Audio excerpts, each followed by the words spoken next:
कर्म का अर्थ क्या केवल करना है या उसके पीछे कोई गहरा मौन उद्देश्य छुपा है जो हमें हमारी आत्मा तक ले जाता है। पिछले 2 भागों में हमने कर्म के रहस्यों को गहराई से समझने की कोशिश की। भाग 1 में हमने जाना कि कर्म क्या है, उसका मूल स्वभाव और कैसे हर विचार, हर भाव, हर क्रिया जीवन की दिशा तय करती है।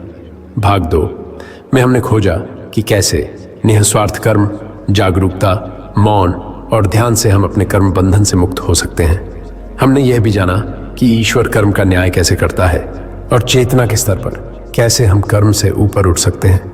और अब इस तीसरे भाग में हम एक अत्यंत महत्वपूर्ण प्रश्न का उत्तर खोजने की यात्रा पर हैं।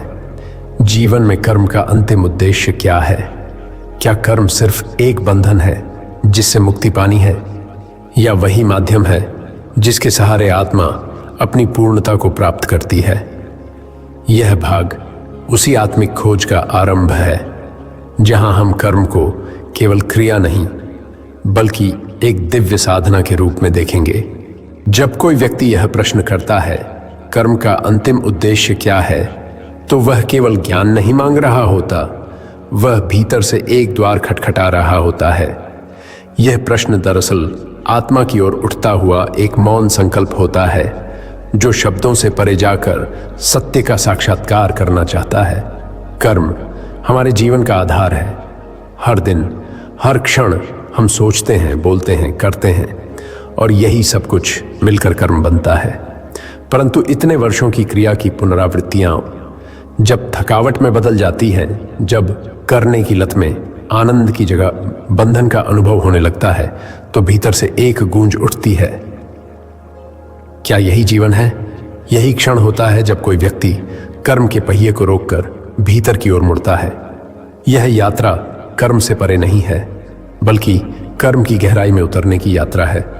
जहां पहले कर्म वासना, लालच, भय या अहंकार से प्रेरित था, अब वह मौन, प्रेम, दया और जागरूकता से जन्म लेने लगता है। यह परिवर्तन ही उस पहले कदम को दर्शाता है जो आत्मा की ओर उठता है। जब हम यह समझने लगते हैं कि हम केवल कर्म करता नहीं हैं बल्कि हमारे भीतर एक साक्षी भी है, तो वहां से बोध की यात्रा शुरू होती है। हम देख पाते हैं कि कर्म केवल क्रिया नहीं बल्कि एक ऊर्जा की लहर है जो या तो हमें भटकाती है या हमें भीतर गहराई में ले जाती है। कर्म के पार जाने का अर्थ यह नहीं कि हम कुछ भी ना करें, बल्कि यह समझना कि हम किससे प्रेरित होकर कर्म कर रहे हैं। क्या वह प्रेरणा अहंकार है या वह प्रेरणा मुक्ति की भावना है? जिस दिन कर्म स्वार्थ से निकलकर सेवा, निस्वार्थ प्रेम और आंतरिक मौन में ढलने लगता है, उसी दिन हम कर्म के चक्र से बाहर नहीं बल्कि उसके मूल रहस्य के भीतर प्रवेश करने लगते हैं। यही प्रवेश आत्मा की खोज का प्रारंभ है। कर्म का आरंभ, क्रिया से प्रतिक्रिया तक हर कर्म की एक अदृश्य शुरुआत होती है और वह शुरुआत होती है इच्छा से।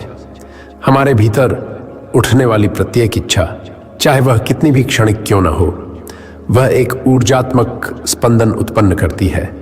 यही स्पंदन हमारे विचारों को जन्म देता है। विचार से संकल्प बनता है और संकल्प से क्रिया होती है। हर बार जब हम कुछ कहते हैं, करते हैं या सोचते हैं, वो एक बीज के रूप में ब्रह्मांड में डाल दिया जाता है। यह बीज केवल बाहरी दुनिया में नहीं बल्कि हमारे मन, चेतना और संस्कारों की भूमि में भी बोया जाता है। इस बीज से जो फल मिलेगा वह इस पर निर्भर करता है कि उसकी मूल भावना क्या थी। यदि वह भावना स्वार्थ, क्रोध, मोह या भय पर आधारित थी तो वह कर्म हमें बांधता है, और यदि वह भावना सेवा, प्रेम, निष्कामता या समर्पण से उपजी थी तो वही कर्म हमें मुक्ति की ओर ले जाता है। कर्म का यह चक्र बहुत सूक्ष्म होता है। इच्छा, विचार, संकल्प, क्रिया, परिणाम, स्मृति और फिर यह स्मृति अगली इच्छा को जन्म देती है।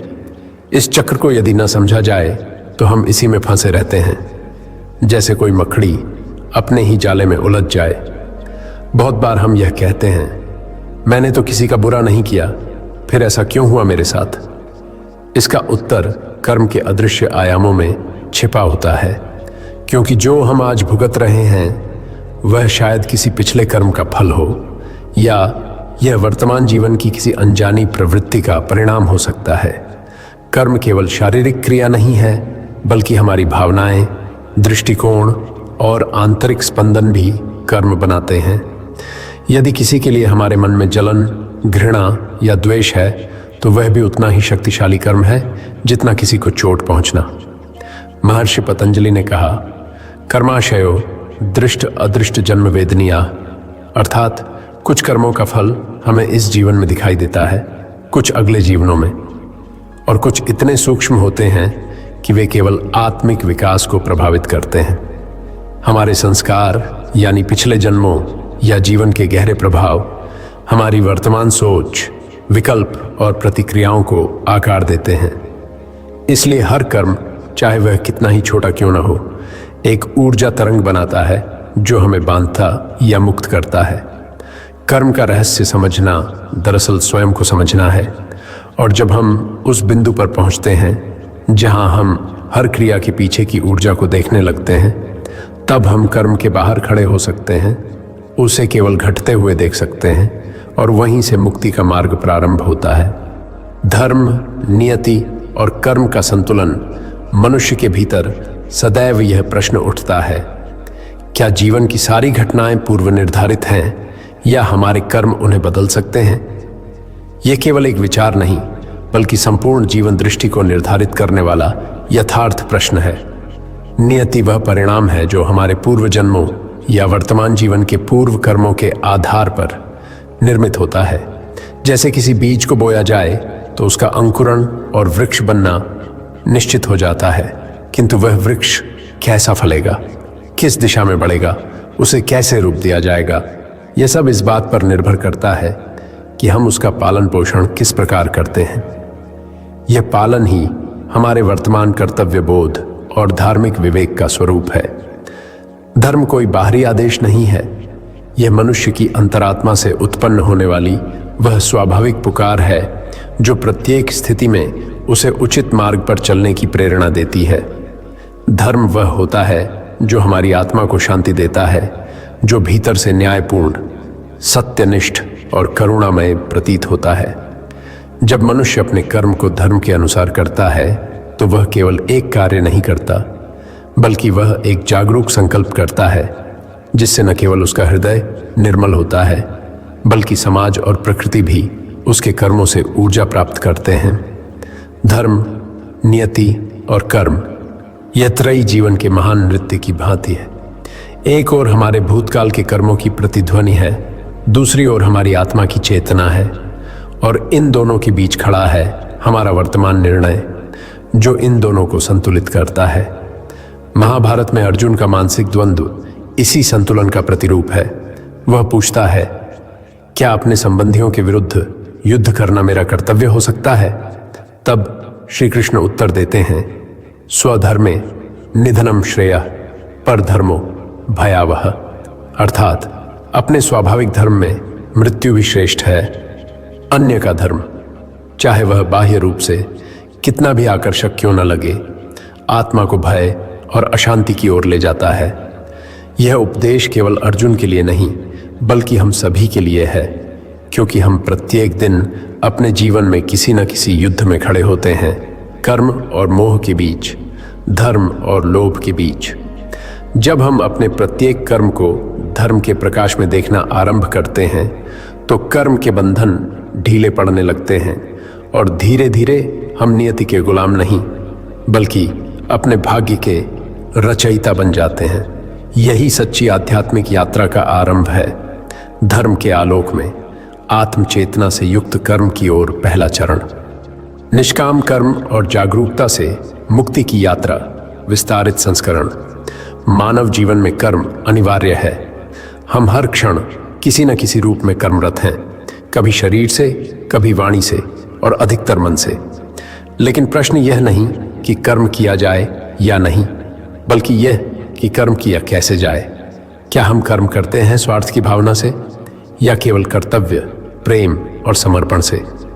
जब मनुष्य कर्म करता है किसी फल की अपेक्षा से, जैसे कि प्रशंसा, धन, सफलता, मान या वर्चस्व, तो वह उसी क्षण कर्म के बंधन में प्रवेश कर लेता है। परिणाम की यह आसक्ति ही उसे बार बार जन्म और मृत्यु के चक्र में बांधती है। यही है कर्म बंधन। निष्काम कर्म यानी ऐसा कर्म जिसमें कोई फल की अपेक्षा नहीं, इस बंधन को काटने का मार्ग है। श्रीमद् भगवद गीता में भगवान श्री कृष्ण ने अर्जुन को युद्ध भूमि में खड़ा कर यही ज्ञान दिया था। कर्मण्येवाधिकारस्ते मा फलेषु कदाचन, अर्थात तेरा अधिकार केवल कर्म पर है, फलों पर नहीं। यह उपदेश केवल युद्ध भूमि के लिए नहीं था, बल्कि जीवन की हर रणभूमि में एप्लीकेबल है। यहाँ एक प्रसंग विशेष रूप से उल्लेखनीय है, राजा जनक का। उन्हें भारतीय ग्रंथों में विदेह, कर्मयोगी और ज्ञानी राजाओं में सर्वोपरि माना गया है। राजा जनक, मिथिला के सम्राट, सब सांसारिक दायित्व निभाते हुए भी पूरी तरह मुक्त थे। उन्होंने कभी राजपाट नहीं त्यागा, न ही संन्यास लिया, परंतु उनका मन हमेशा बिना आसक्ति के कर्म में लगा रहा। एक बार एक आर्षि ने उनसे प्रश्न किया, राजन, आप इतने भोगों के बीच रहते हुए भी कैसे मुक्त हैं? राजा जनक ने उत्तर दिया, मैं हर कर्म करता हूं ईश्वर को समर्पित करके, और भीतर से मैं केवल साक्षी हूं। राज्य चलाना हो या ध्यान करना, दोनों मेरे लिए ईश्वर की सेवा है। यह दृष्टिकोण बताता है कि मुक्ति केवल संन्यास लेने से नहीं मिलती, बल्कि आंतरिक निष्कामता और जागरूकता ही व्यक्ति को बंधनों से ऊपर उठाती है। निष्काम कर्म का अर्थ त्याग नहीं, बल्कि गहराई से जुड़ना है। जुड़ना उस चेतना से जो करता नहीं, केवल साक्षी है। जब व्यक्ति जागरूक होता है, तब हर कार्य एक योग बन जाता है। कर्म अब केवल दायित्व नहीं होता, वह पूजा बन जाता है। एक माँ जब अपने शिशु को निस्वार्थ भाव से पालती है, एक किसान जब बिना अपेक्षा के बीज बोता है, या एक आर्षि जब गहरे मौन में बैठा होता है, सब निष्कामता की वही झलक है। सच्ची जागृति में व्यक्ति यह जानने लगता है कि फिर मैं कुछ करता नहीं, केवल ईश्वर के हाथों का यंत्र हूं। यह भाव जितना सरल लगता है, उतना ही गहरा है। यह मन के गहरे तल से उठता है, जहां अहंकार गल जाता है और आत्मा का प्रकाश उदित होता है। निष्काम कर्म हमें न केवल बंधन से मुक्त करता है, बल्कि हमें ध्यान के लिए तैयार करता है, क्योंकि ध्यान केवल शांति में ही नहीं, बल्कि क्रिया के मध्य भी संभव है, यदि चेतना पूरी तरह जागरूक हो। अंततः यह यात्रा हमें वहां ले जाती है जहां कर्म समाप्त नहीं होता, बल्कि उसका स्वरूप बदल जाता है। अब कर्म बोझ नहीं है, वह लीला है। अब जीवन संघर्ष नहीं, वह प्रसाद है। ध्यान, मौन और कर्म मुक्ति एक गहन अंतर्दृष्टि। जब कोई मनुष्य यह प्रश्न करता है कि मैं कर्मों के बंधन से कैसे मुक्त हो सकता हूं, तो वह जीवन की सबसे गंभीर, सबसे मौलिक जिज्ञासा को स्पर्श करता है। यह प्रश्न कोई साधारण विचार नहीं है, यह उस आत्मा की पुकार है जो जन्म और मृत्यु के चक्र में घूमते घूमते थक चुकी है और अब उसे मुक्ति चाहिए। मुक्ति का यह द्वार खुलता है केवल भीतर जाने से, और भीतर जाने का माध्यम है ध्यान और मौन। ध्यान केवल बैठकर आंखें बंद करने का नाम नहीं है। ध्यान वह विज्ञान है जहां मन की सारी परतें उतरती हैं। विचारों की भीड़, स्मृतियों की परछाइयां, इच्छाओं की आवाजें, सब धीरे धीरे शांत हो जाती हैं। जब मन शून्य होता है, जब भीतर मौन उतरता है, तब पहली बार व्यक्ति देख पाता है कि मैं कर्म नहीं हूं, मैं केवल साक्षी हूं। यही साक्षी भाव ही पहला कदम है कर्म मुक्ति की ओर। मौन केवल बोलने से परहेज नहीं है, वह तो भीतर की सबसे गहरी शांति है। जब मन मौन होता है, तब कर्म स्वतः ही शुद्ध हो जाते हैं। तब कोई निर्णय इच्छा से नहीं होता, वह चेतना से होता है। तब कर्म मेरा नहीं रहता, वह केवल अस्तित्व का प्रवाह बन जाता है। अब बुद्ध के जीवन से समझें। गौतम बुद्ध ने इस मौन की शक्ति को आत्मा की गहराई से जाना। वह राजकुमार थे, लेकिन उन्होंने देखा कि सुख सुविधाओं से जीवन की प्यास नहीं बुझती। उन्होंने संसार छोड़कर सत्य की खोज की। वर्षों तक कठोर तप, संयम, व्रत किए, लेकिन मुक्ति नहीं मिली। अंत में उन्होंने तय किया कि अब मैं भीतर उतरूंगा, मौन में, पूर्ण ध्यान में। बोधिवृक्ष के नीचे जब वह ध्यानस्थ हुए, तो यह कोई सामान्य साधना नहीं थी, वह मृत्यु से भी पार जाने की यात्रा थी। उन्होंने भीतर की सारी स्मृतियां, वासनाएं, पूर्व जन्मों के संस्कार सबका सामना किया, और जब सब समाप्त हो गया, केवल शुद्ध चेतना बची, तब उन्हें निर्वाण प्राप्त हुआ। उस निर्वाण में उन्होंने देखा कि कैसे कर्म जन्मों की श्रृंखला को बांधते हैं, लेकिन वही कर्म जब जागरूकता के साथ किए जाए तो बंधन नहीं बनते। उन्होंने यह भी देखा कि सबसे गहरा समाधान है साक्षी भाव। जब कोई भीतर मौन हो जाता है तब उसे कर्म तो करना होता है, लेकिन वह करता नहीं रहता। वहां कर्म होते हैं, लेकिन उनसे बांधने वाली गांठ टूट जाती है। बुद्ध ने एक स्थान पर कहा था, कर्म से भागो मत, लेकिन कर्म करते हुए उससे ऊपर उठो। यही ध्यान की ताकत है। आज भी जब हम कुछ समय ध्यान में बैठते हैं और भीतर की हर हलचल को शांत करते हैं, तभी हम उस मूल अवस्था में लौटते हैं जहां हम केवल होने में टिके रहते हैं। वहां कर्म, समय, फल ये सब पीछे छूट जाते हैं। केवल मौन शेष रहता है, और यही मौन है कर्म मुक्ति। कर्म और ईश्वर, क्या ईश्वर न्याय करता है? बहुत बार यह प्रश्न उठता है, क्या हमारे कर्मों का हिसाब कोई ईश्वर रखता है? क्या वह न्याय करता है? क्या वही हमारे सुख दुख का निर्धारण करता है? यह विचार गहराई से देखने योग्य है, क्योंकि अधिकतर लोग ईश्वर को एक न्यायाधीश की तरह मानते हैं जो आकाश में बैठा हुआ है, हमारे अच्छे और बुरे कर्मों का लेखा जोखा रखता है और समय आने पर उनका फल देता है। लेकिन यह धारणा आध्यात्मिक सत्य की तुलना में अधिक सामाजिक और धार्मिक कंडीशनिंग से उपजी है। ईश्वर कोई व्यक्ति नहीं है, वह चेतना है, अनंत, असीम, निर्विकल्प। वह कोई दंड देने वाला या पुरस्कार देने वाला अस्तित्व नहीं है। वह तो केवल प्रकाश है, एक दिव्य उपस्थिति जो स्वयं ही कर्म के नियम में व्याप्त है। जैसे गुरुत्वाकर्षण का नियम हर कण पर कार्य करता है, वैसे ही कर्म का नियम भी हर आत्मा पर कार्य करता है, बिना किसी पक्षपात, बिना किसी भावना के। यहाँ एक दृष्टांत उल्लेखनीय है, महाभारत की एक घटना। जब द्रौपदी का चार्यहरण सभा में होता है तो वह श्री कृष्ण को पुकारती है। बहुत लोग यह प्रश्न पूछते हैं, यदि ईश्वर थे तो पहले ही क्यों नहीं आए? लेकिन श्री कृष्ण ने बाद में कहा, जब तक तुम अपने वस्त्र बचाने के लिए स्वयं प्रयास कर रही थी, तब तक तुम्हारी शक्ति ही कार्य कर रही थी। जब तुमने पूर्ण समर्पण किया और स्वयं को मेरे हवाले किया, तभी मैं प्रकट हो सका। इससे यह स्पष्ट होता है कि ईश्वर कर्म में हस्तक्षेप तभी करता है जब अहंकार समाप्त होता है और समर्पण जन्म लेता है। ईश्वर किसी को दंड नहीं देता, कर्म ही उसका प्रतिनिधि बनकर न्याय करता है। वही कर्म जो हमने विचार से, भावना से या अज्ञान से किया होता है। ईश्वर तो साक्षी है, वह न किसी के पक्ष में है न विपक्ष में, वह केवल उपस्थित है। अगर हम अग्नि में हाथ डालें तो वह जलाएगी, यह उसका न्याय नहीं, उसका स्वभाव है। उसी प्रकार जब हम अज्ञान से कर्म करते हैं तो उसका फल दुख है। जब हम जागरूक होकर प्रेम और करुणा से कर्म करते हैं तो वही कर्म आनंद बन जाता है। ईश्वर के न्याय की सही समझ तभी आती है जब हम यह समझते हैं कि ईश्वर स्वयं नियम नहीं बनाता, बल्कि वह स्वयं नियम ही है। कर्म का सिद्धांत स्वयं उसका अभिव्यक्त रूप है। जैसे सूर्य स्वयं उजाला नहीं बांटता, वह केवल प्रकाशित होता है, और जो उसके समीप आते हैं उन्हें प्रकाश मिलता है, वैसे ही ईश्वर केवल है, और जो आत्मा उसके समीप आती है उसे प्रेम, शांति और मोक्ष की अनुभूति होती है। इसलिए जब कोई व्यक्ति कहता है मुझे ईश्वर से न्याय चाहिए, तो आध्यात्मिक दृष्टि से सही बात होगी।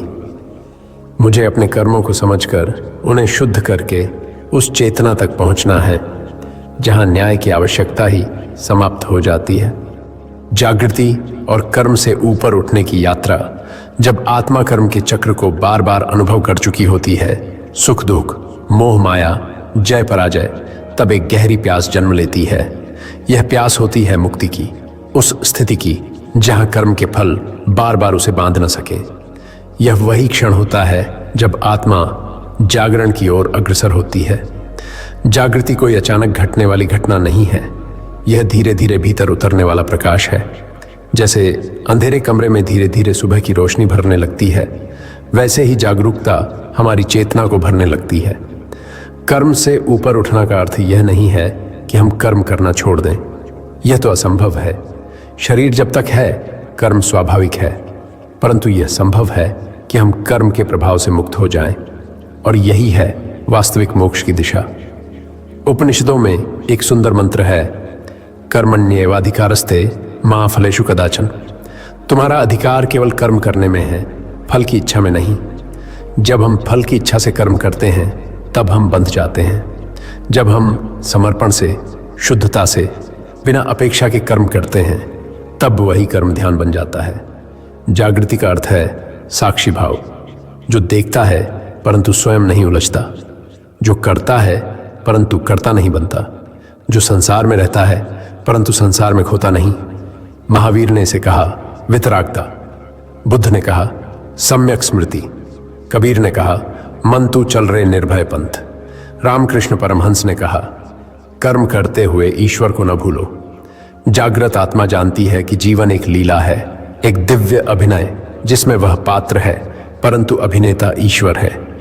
इस बोध के साथ किया गया हर कर्म पूजा बन जाता है, हर कार्य योग बन जाता है, हर संबंध ध्यान बन जाता है, और फिर धीरे धीरे आत्मा कर्म के बोझ से मुक्त हो जाती है। वह न कर्म से डरती है न उससे भागती है, वह उसे गहराई से समझती है, प्रेम से निभाती है, और हर पल हर श्वास उसे ईश्वर के और निकट ले जाता है। यही है कर्म से ऊपर उठने की यात्रा। यह बाहर नहीं, भीतर घटती है। यह किसी मंदिर, किसी ग्रंथ, किसी गुरु से नहीं, बल्कि अपने अंतःकरण से, अपने मौन से, अपने अनुभव से उपजती है। अब प्रश्न यह नहीं रह जाता कि क्या करना चाहिए, बल्कि यह हो जाता है मैं किस भाव से कर रहा हूं। जब भाव शुद्ध हो जाता है, जब दृष्टि जागरूक हो जाती है, तब आत्मा उस बंधन को तोड़ देती है जिसे हम कर्म का चक्र कहते हैं। यही है अंतिम उद्देश्य, न केवल कर्म करना बल्कि कर्म से पार चले जाना, न केवल संसार में जीना बल्कि उस सत्य को जानना जो संसार के पार है। भाग 4 में हम इन अत्यंत सूक्ष्म प्रश्नों का उत्तर खोजेंगे, जहां आत्मा, भाग्य और ब्रह्म की अंतिम एकता को समझा जाएगा। यदि आपने अभी तक इस यात्रा को आरंभ से नहीं देखा तो भाग 1 और 2 भी अवश्य देखें। वीडियो को लाइक करें, कमेंट करें और सब्सक्राइब कर लें, क्योंकि यह यात्रा अभी पूरी नहीं हुई, यह तो बस आरंभ है।